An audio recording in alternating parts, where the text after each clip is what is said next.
Jadi di sini saya akan menjelaskan sumber lemak dan juga kebutuhan lemak setiap harinya. Jadi sumber lemak yang paling utama itu ada di minyak tumbuh-tumbuhan, seperti minyak kelapa, kelapa sawit, kacang tanah, kacang kedelai, jagung, seperti itu dan sebagainya. Ada juga dari mentega, margarin, lalu lemak hewan, seperti lemak daging, lemak ayam, seperti itu.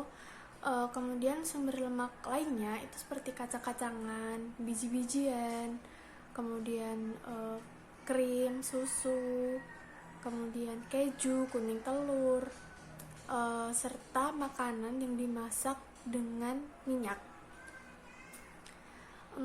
Kemudian juga sumber lemak ada pada sayuran dan buah kecuali alpukat. Nah, jadi kenapa di sini alpukat itu dikecualikan sebagai suatu buah-buahan yang mengandung lemak? Karena alpukat sendiri itu ada mempunyai kandungan lemak, namun lemak yang ada di dalam buah alpukat itu cenderung sedikit.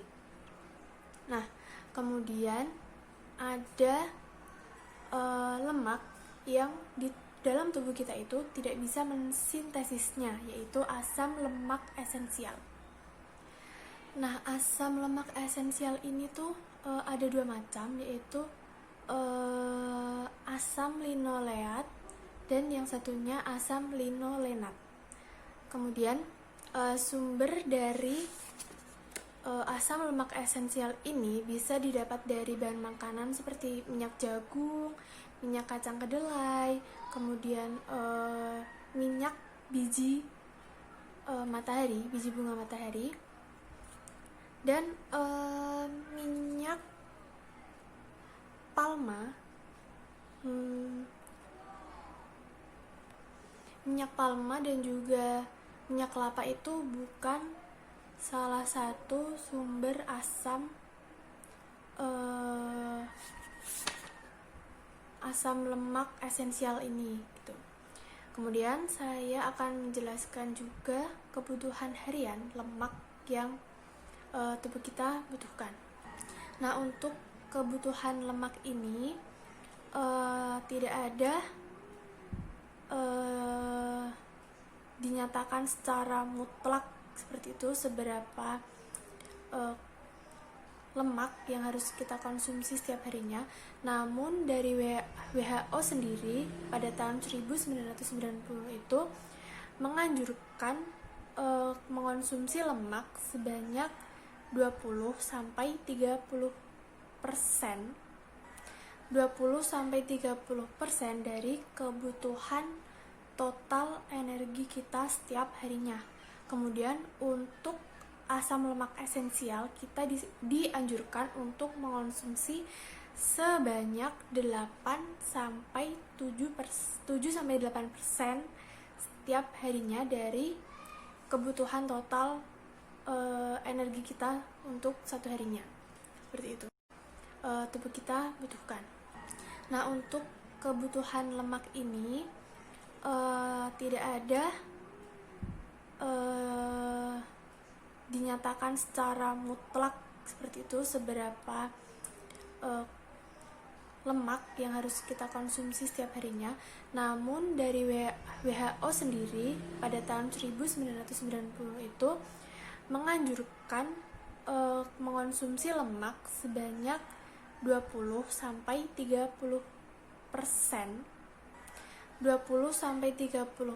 dari kebutuhan total energi kita setiap harinya. Kemudian untuk asam lemak esensial kita dianjurkan untuk mengonsumsi sebanyak 7-8% setiap harinya dari kebutuhan total energi kita untuk satu harinya. Seperti itu. Selanjutnya yaitu klasifikasi lemak. Klasifikasi lemak ini dibagi menjadi 4 golongan, yaitu yang pertama, klasifikasi berdasarkan sumbernya, yang kedua, klasifikasi berdasarkan fungsinya, yang ketiga yaitu klasifikasi berdasarkan ikatan rangkapnya, dan yang keempat atau yang terakhir yaitu klasifikasi berdasarkan struktur kimianya. Yang pertama akan kita bahas yaitu klasifikasi lemak berdasarkan sumbernya. Klasifikasi lemak berdasarkan sumbernya ini dibagi menjadi 2 lagi. Nah, yang pertama yaitu lemak hewani dan lemak nabati. Lemak hewani ini bersumber dari hewan. Contoh makanannya itu seperti daging-dagingan, lalu telur, ataupun susu. Pokoknya itu yang dihasilkan oleh hewan. Lalu yang kedua yaitu lemak nabati, yaitu lemak yang bersumber dari tanaman atau tumbuhan. Ini bisa seperti kedelai, lalu beras, dan sebagainya. Ininya yang seralnya juga bisa, ataupun sayur-sayuran. Itu berasal dari tanaman. Dan yang kedua yaitu klasifikasi lemak berdasarkan fungsinya. Klasifikasi lemak berdasarkan fungsinya ini dibagi menjadi 3, yaitu yang pertama, lemak sebagai sumber energi bagi tubuh. Maksudnya yaitu arti dari sumber energi bagi tubuh ini berupa jenis zat gizi meliputi seperti lemak, makromolekul, dan karbohidrat. Sedangkan lemak ini di dalam tubuh manusia dia berperan sebagai cadangan makanan dan pengganti karbohidrat. Dan yang kedua yaitu lemak sebagai pembangun dan penjaga bagi tubuh kita. Maksudnya yaitu arti dari pembangun dan penjaga tubuh ini bahwa lemak bisa untuk memulihkan organ-organ di dalam tubuh yang rusak, melindungi keselarasan pada metabolisme, lalu menciptakan organ-organ pada membran tubuh. Lemak ini dikategorikan pada jenis gizi meliputi mineral, protein, nutrimen, dan lemak sendiri. Dan yang ketiga yaitu lemak sebagai pengatur kerja dalam tubuh. Arti dari pengatur kerja dalam tubuh ini merupakan untuk mengatur sistem metabolisme tubuh yang terdapat dalam tubuh manusia dan dikategorikan pada jenis gizi meliputi air, lemak, makromolekul, dan yang terakhir itu mineral. Itu yang ketiga, klasifikasi lemak berdasarkan ikatan rangkapnya. Berdasarkan ikatan rangkap ini, lemak dibagi menjadi 2, yaitu lemak jenuh dan lemak tak jenuh. Lemak jenuh ini yaitu struktur lemak dengan hidrokarbon ikatan tunggal yang berbahaya bagi tubuh manusia karena bisa melekat dan menggumpal sehingga dapat mengganggu sistem peredaran darah dalam tubuh. Lemak jenuh ini kebanyakan berasal dari hewan, yaitu seperti daging, susu, dan sebagainya. Dan yang kedua yaitu lemak tak jenuh. Lemak tak jenuh ini struktur lemak dengan hidrokarbon dengan 1 atau lebih ikatan rangkap atau ganda yang bisa menguntungkan tubuh. Lemak tak jenuh ini kebanyakan berasal dari tumbuhan. Contohnya yaitu seperti lemak dari buah, alpukat, dan kacang-kacangan. Jadi kalau untuk orang yang diet, sedang melakukan aktivitas diet atau mengkonsumsi makanan yang bisa diet, itu bisa mengkonsumsi lemak tak jenuh ini. Jadi lemak tak jenuh ini tuh lebih baik untuk orang yang sedang melakukan diet. Bisa perbanyak makan buah juga bisa, karena buah juga mengandung lemak. Terus kurangi lemak jenuh, yaitu yang dari hewan seperti makan sate ayam atau yang daging-dagingan gitu juga itu dikurangi agar tubuh bisa memiliki serat lebih banyak. Dan yang keempat atau yang terakhir yaitu klasifikasi lemak berdasarkan struktur kimianya. Klasifikasi berdasarkan struktur kimia ini itu dibagi menjadi 3, yaitu yang pertama lemak campuran. Lemak campuran ini yaitu lemak yang terdiri dari asam lemak dan gugus tambahan lain selain lemak. Contohnya yaitu seperti lipoprotein, yaitu lipid yang mengandung protein, dan juga fosfolipid, yaitu lipid yang mengandung fosfat. Lalu yang kedua yaitu lemak sederhana. Lemak sederhana ini disusun oleh trigliserida. Trigliserida yakni 3 asam, lemak, dan 1 gliserol. Contohnya seperti lilin dan minyak. Lalu yang ketiga atau yang terakhir ini yaitu lemak derivat. Lemak derivat ini senyawa lemak yang dihasilkan dari proses hidrolisis lipid, contohnya seperti kolesterol dan asam lemak. Assalamualaikum warahmatullahi wabarakatuh. Saya Alia Maharani Putri, NIM J3111941, akan menjelaskan materi tentang asam lemak dan asam lemak esensial. Pertama, saya akan menjelaskan materi tentang asam lemak. Karakteristik asam lemak itu sendiri terdiri atas rantai hidrokarbon lurus yang pada satu ujungnya mempunyai gugus karboksil COOH dan pada ujung lain mempunyai gugus metil CH3. Panjang rantai asam lemak dibedakan menurut jumlah karbon yang dikandungnya, yaitu ada asam lemak rantai pendek yang terdiri dari 6 atom karbon, terus ada asam lemak rantai sedang yang terdiri dari 8 sampai 12 karbon, terus ada asam lemak rantai panjang yang terdiri dari 14 sampai 18 karbon, dan asam lemak rantai sangat panjang yang terdiri dari 20 atau lebih karbon. Selanjutnya, menurut tingkat kejenuhan, asam lemak dibedakan menjadi asam lemak jenuh dan asam lemak tidak jenuh. Asam lemak jenuh itu asam lemak yang terdiri atas rantai karbon yang mengikat semua hidrogen yang dapat diikatnya.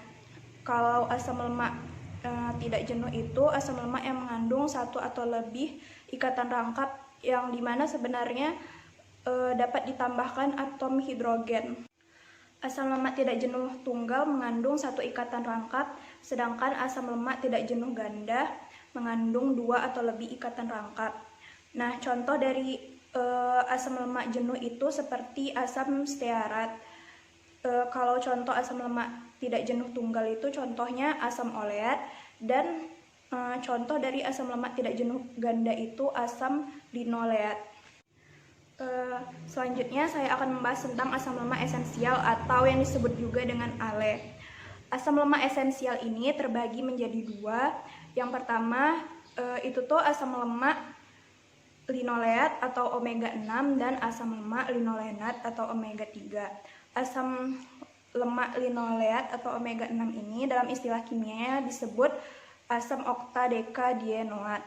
Nah, asam linoleat atau omega 6 ini sendiri sumbernya berasal dari minyak jagung, kapas, kacang kedelai, wijen, bunga matahari, atau minyak biji-bijian. Nah, selain asam linoleat atau asam lemak omega 6 tadi, ada juga asam linolenat atau asam lemak omega 3. Asam lemak omega 3 ini mempunyai arti khusus dalam ilmu gizi adalah alfa asam linolenat serta turunannya asam eicosapentaneonat atau EPA dan asam docosahexaenoat atau DHA. Asam linolenat dibutuhkan untuk pembentukan jaringan retina. Asam linolenat terdapat dalam daun-daunan, minyak biji-bijian terutama minyak kacang kedelai, minyak biji rami, dan minyak biji rape. Minyak ikan terutama yang hidup dalam air laut kaya akan EPA dan DHA. Asam lemak omega 3 ini dihubungkan dengan pencegahan penyakit jantung koroner dan artritis. Selanjutnya, akibat kekurangan asam lemak esensial, bayi yang diberi makanan tanpa lemak akan menunjukkan gejala eksema dermatitis yang dapat dicegah atau disembuhkan dengan pemberian asam linoleat atau asam lemak omega 6 ke dalam makanan. Nah, kekurangan asam linolenat atau asam lemak Omega 3 ini dapat menimbulkan gangguan saraf dan juga penglihatan. Bayi yang mendapat ASI tidak akan kekurangan asam linoleat karena 6-9% kandungan total energi ASI adalah asam linoleat. Kekurangan asam lemak esensial akan terjadi bila bayi diberi susu tanpa lemak atau susu skim.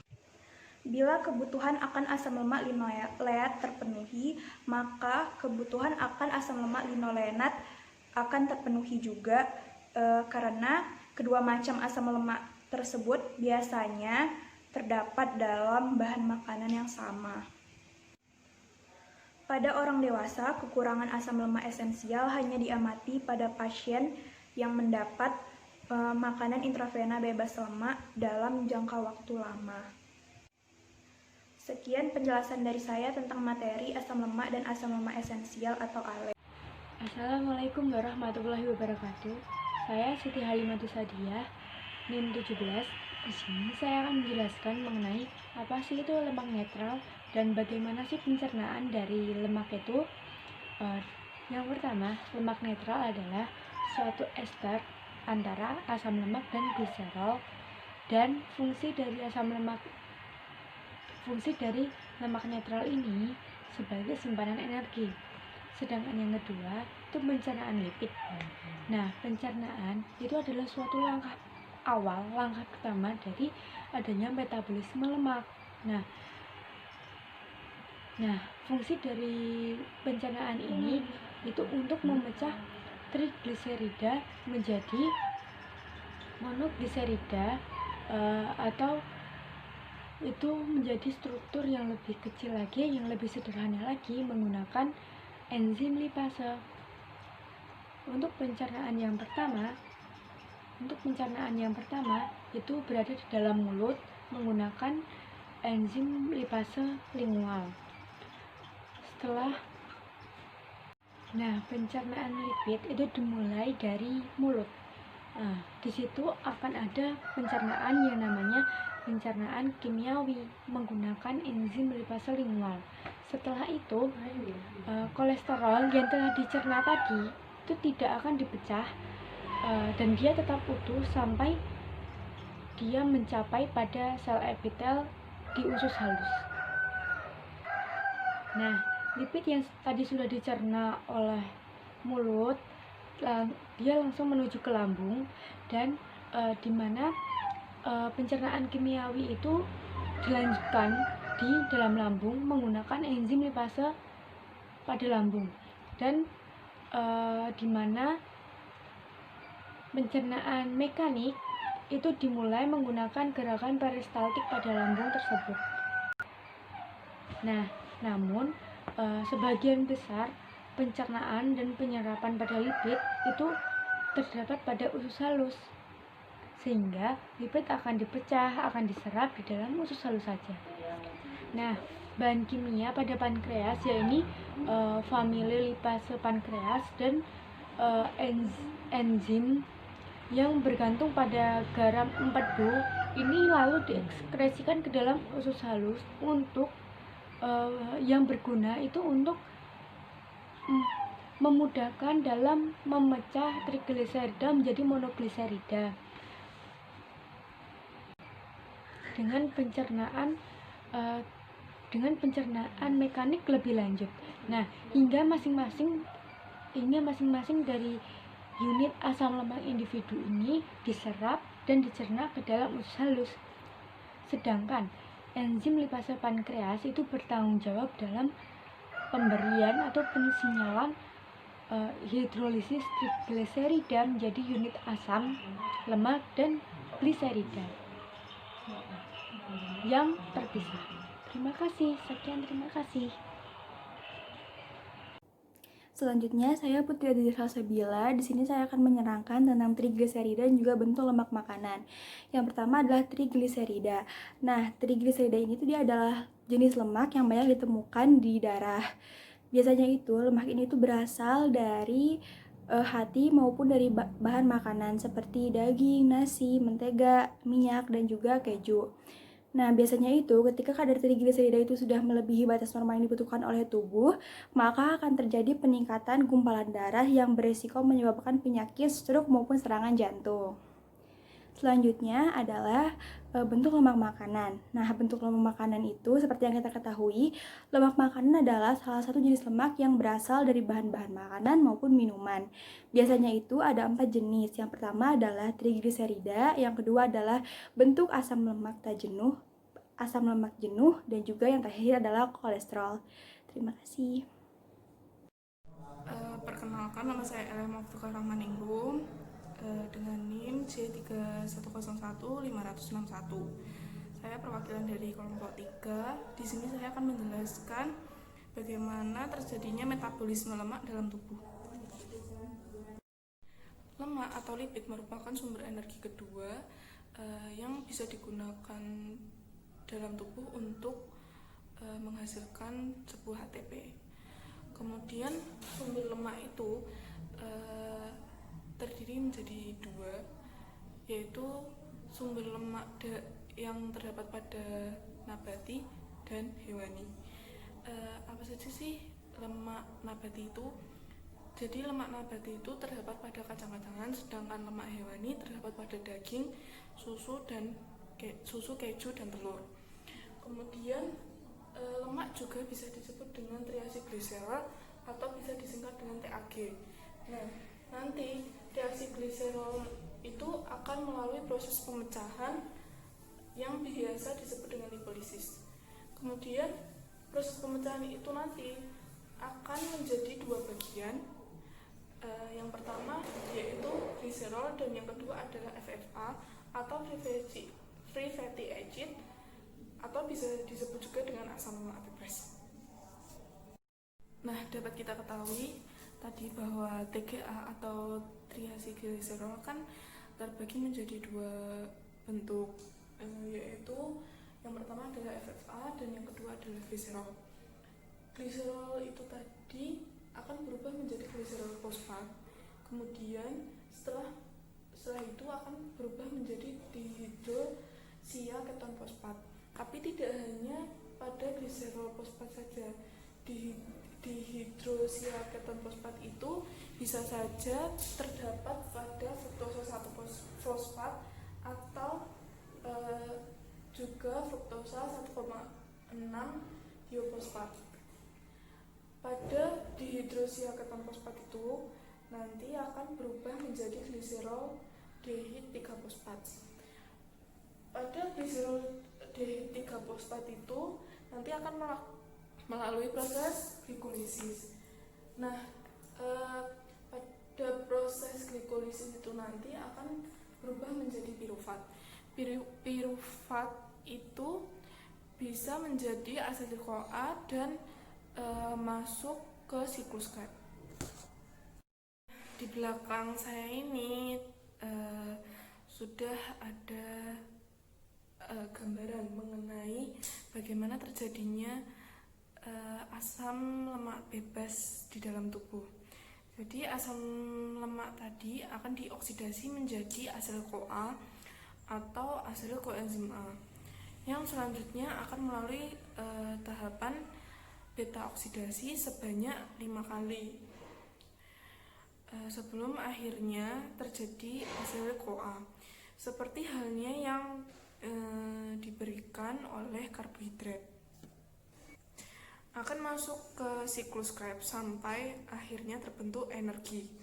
Selain masuk ke siklus Krebs, ternyata asetil-CoA itu juga melalui proses dalam makanan atau ketogenesis, yaitu proses yang menghasilkan badan keton atau keton badis. Nah, di mana keton badis ini banyak ketika pada kondisi ketoasidosis atau pada kondisi penyakit diabetes mellitus, ketika oksidasi lemak meningkat, maka efek dari kondisi tersebut adalah mengakibatkan tubuh terasa lebih asam atau pH akan menurun. Nah, selain itu peningkatan oksidasi asam lemak yang merupakan karakteristik dari kedua kondisi. Yang pertama adalah kelaparan dan yang kedua adalah diabetes mellitus.